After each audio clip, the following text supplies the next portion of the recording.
After 54 years and more than 20 studio albums, Exhibitionism, the Rolling Stones, is finally giving fans the satisfaction they could never get. With a 17,000 square foot interactive exhibit packed with over 500 pieces of personal memorabilia, 190 original artworks, and 9 thematic galleries that are purely rock and roll.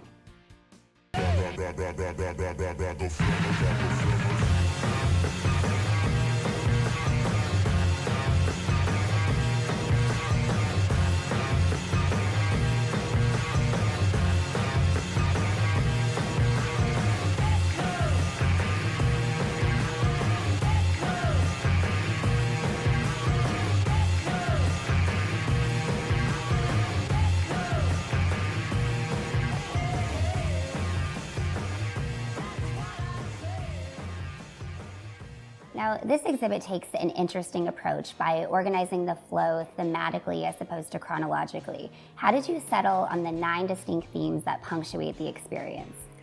Well, you know, the Rolling Stones have throughout their career collaborated with a whole host of artists and designers and filmmakers. So, you know, we looked at their entire career over 50 some odd years, and it just made sense to divide it up by fashion, art and design, recording, film, video, so that's what you see when you come to the exhibit.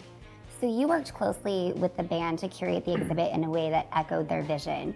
What were the most important sentiments they wanted to convey to visitors? The band really wanted people to understand that, well, first of all, they don't take themselves too seriously. You know, they've been doing this for over 50 years, and they appreciate collaborations with different artists, you know, and they understand that it's not just about the music, but it's about kind of how you look, what you wear, how you're photographed, who photographs you, which is just as important as the music that you make.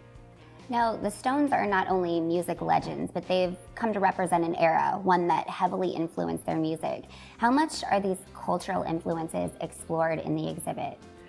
They're really explored because, you know, that is one thing about the Rolling Stones, is that they've really been an influence on, you know, not one generation, but many generations, and they continue to be an influence. I mean, you just look at their lip and tongue logo. You know, it's something that's been around since 1971 and continues to have the same kind of cultural importance then as it does today. I don't really picture the Rolling Stones as big scrapbookers and savers, but Exhibitionism is packed with over 500 original items. So where did all of the memorabilia come from? Well, the band didn't keep anything from the late 60s or the early 70s because, you know, when they were first starting out, they were young, scrappy kids, and they didn't realize that, you know, they had potential to become the Rolling Stones. So for the early years, we went to collectors. The band also maintains an archive, and we were able to get pretty much all the clothing items from the band because they have a great and vast collection of clothing as well as instruments and some other items. But for the very early years, we had to go to Rolling Stones collectors. So one of the first things to greet visitors is an exact replica of the Stones' Edith Grove flat. How were you able to pull together such an incredibly detailed recreation of their old home? Well, it was interesting because really not that many photographs existed of the inside of the apartment. There were photographs of the outside, and also the architects who designed the exhibition were able to get the plans from the City of London of kind of what the footprint looked like. But for the interior, I interviewed Mick and Charlie and Keith about their remembrances of the apartment, and we worked with a very talented scenic artist who helped us kind of put it together in a very period fashion. And they loved it. They thought it was amazing.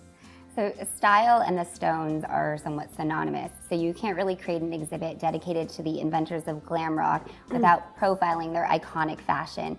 So tell us about the evolution explored in the Style Gallery and some of the standout pieces. So the Style Gallery is really divided into 4 sections. The first one is called King's Road, and it's really the period of the 60s and the early 70s when they really shopped for clothes in Chelsea, and, you know, they worked with their girlfriends as their stylists. You know, there were no fashion stylists at that time. And they were very creative, and, you know, if they went and bought something and wore it on television, there was a stampede to the store to buy the same item. The next section of the exhibition is called Glam, and it's really kind of the 70s and the 80s, and that's the period where they all kind of developed their own distinct style. So, you know, Mick was very flamboyant and tried a lot of different things. You know, he wore those Ozzie Clark jumpsuits. Keith started wearing scarves and leopard print coats. Ronnie was just, you know, kind of very out there and colorful in what he wore. And Charlie really kind of honed his dandyism with, you know, wearing suits and being very kind of buttoned up. The next section of the fashion exhibit is spectacle, and that's when they really started collaborating with well-known fashion designers to create these very kind of glamorous, you know, beautiful outfits that they wore on stage. So they worked with Alexander McQueen and Hedi Slimane, who was working at Christian Dior at the time, and then later when he was working with Saint Laurent. And, you know, I mean, as Mick says, you know, there's no point in wearing rags if you're performing for 50,000 people. And the last section of the exhibition is really showing 8 outfits that Mick has worn over the years to perform Sympathy for the Devil. And they're very elaborate, beautiful, mostly red and black outfits. Was there one item that you really wanted to get your hands on? I mean, one of the items that I think is really key and kind of just as a cultural icon is the black and white Omega shirt that Mick wore during the early 70s. And you can see this in a lot of the early tours that he did and early performances. And it's just a very iconic piece of clothing from that moment in time. It's kind of synonymous with Altamont and, you know, kind of the changeover of the type of culture that was going on. Exhibitionism isn't meant to be a shrine to the Stones, but an immersive experience. So tell us about the more interactive elements of the exhibit.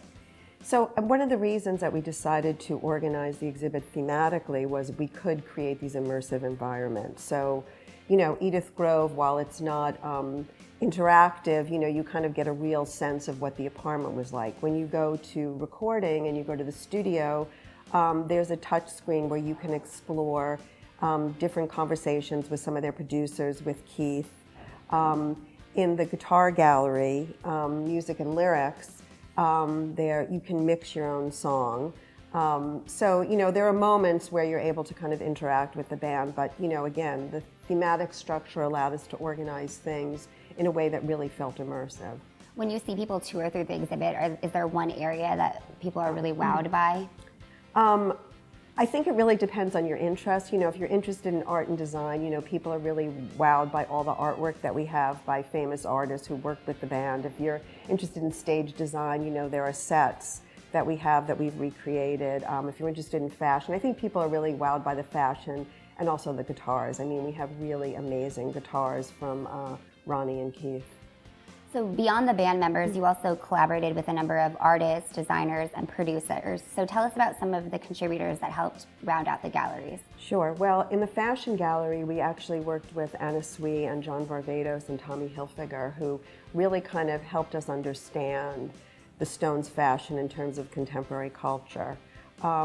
In the art and design gallery, and actually for the logo, we worked with Shepard Fairey and John Pash. John Pash did the original artwork, and then Shepard Fairey really reinterpreted it for the 50th anniversary. For the early days, and really talking about their blues influence, Buddy Guy was really instrumental in helping us kind of flesh out that story. So obviously you worked with the Stones to help curate the exhibit, but you know, when they came to see it and it was all put together, what was their reaction? They were really wowed and amazed. I mean, they loved the apartment. Keith said, "Oh my God, I feel like I'm home." You know, they were really, really pleased. They felt it really well represented their creative output, and you know, was done in a way that, you know, paid homage to them, but wasn't without kind of humor and, you know, exuberance.